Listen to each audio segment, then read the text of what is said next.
Waalaikumsalam warahmatullahi wabarakatuh. Alhamdulillah.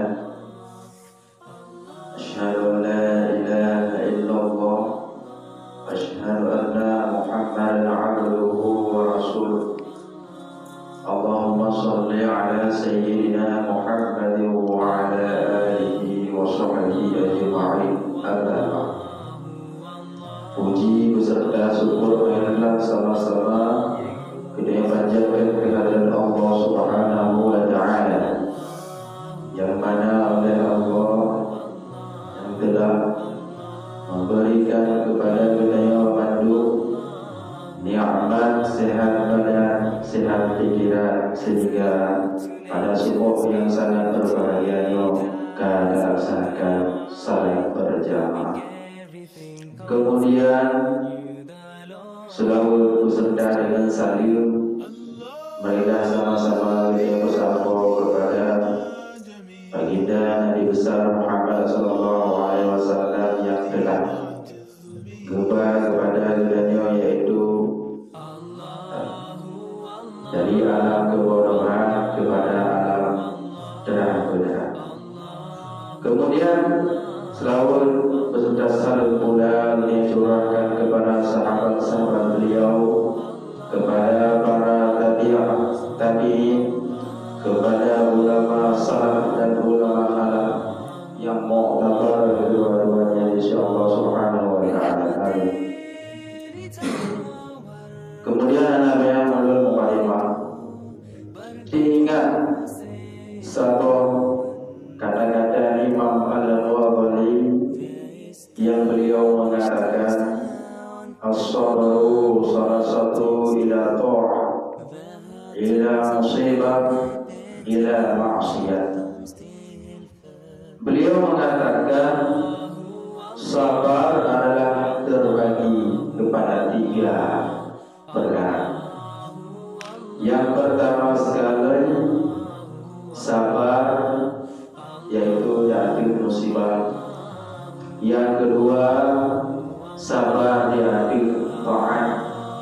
Dan yang ketiga adalah sabar di hati maksiat. Dan yang ketiga tersebut adalah akan diberi pahala oleh Allah Subhanahu wa taala yang sangat baik apabila yang hilang dan gugur. Kemudian salah satu sabar di hati taat adalah beristiqamah di dalam menuntut ilmu, beristiqamah dalam mencari ridha kepada Allah. Di sini kita harus terledakkan kesabaran yang sangat luar biasa. Contohnya dekat video lagi acara kita yang tiba kantor tidak yaitu pendidikan dan ulama.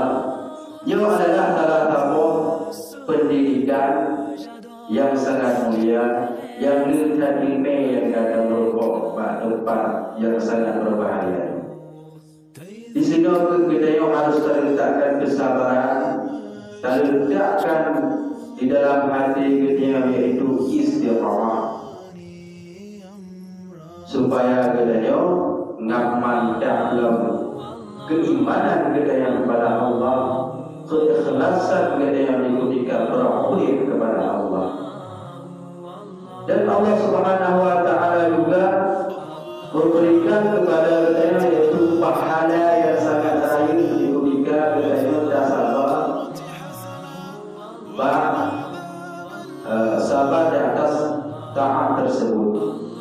Kemudian dari Imam Al-Ghazali, apabila seseorang tersebut sabar di atas taat, Allah akan memberikan kepadanya pahala di antara langit dan bumi. Yang berlayu pahala diberi oleh Allah SWT kepada hamba tersebut. Dan yang pertama. Kemudian yang kedua, Imam Al-Ghazali berkata sabar di atas musibah.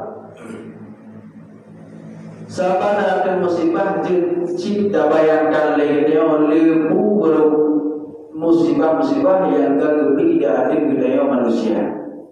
Baik yang musibah di hati diri kita, di hati fisik kita, di hati pemikiran kita, bahkan di hati keluarga kita, yang namun kita harus hadapi dengan kesabaran serai-rai ini. Supaya oleh Allah Ta'ala akan juga memberikan kepada kita yaitu berupa pahala yang sangat baik kata. Dengan sebab katanya dah sabar dah ada musibah. Pengemandang yang Allah berikan musibah tersebut katanya harus tak sabar. Mak, apa pahala tersebut? Duntah kata yang Allah berikan kepada katanya, yaitu kepegangan oleh Imam Al-Ghazali. Apabila seorang hamba tersebut bersabar di atas musibah, oleh Allah Subhanahu wa taala akan memberikan pahala kepadanya antara 7 lapis langit dan 7 lapis bumi. Nyambang kebesaran pahala yang diberi oleh Allah Subhanahu wa taala kepada hamba-Nya. Kemudian yang ketiga yaitu sabar katanya dari maksiat.